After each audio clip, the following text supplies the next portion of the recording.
Jom guys, kita beli buah-buah dekat Egon Save dulu guys. Jom.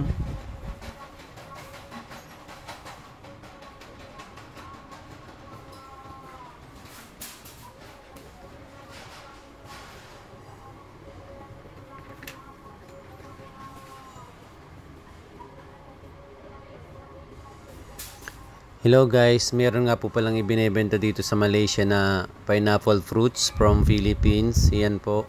Ang tawag nga po pala dito ng pinya ay nenas.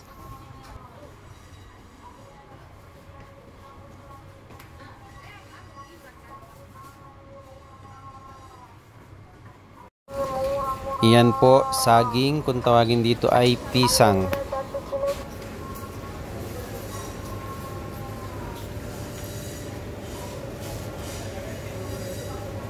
Thank you for watching guys.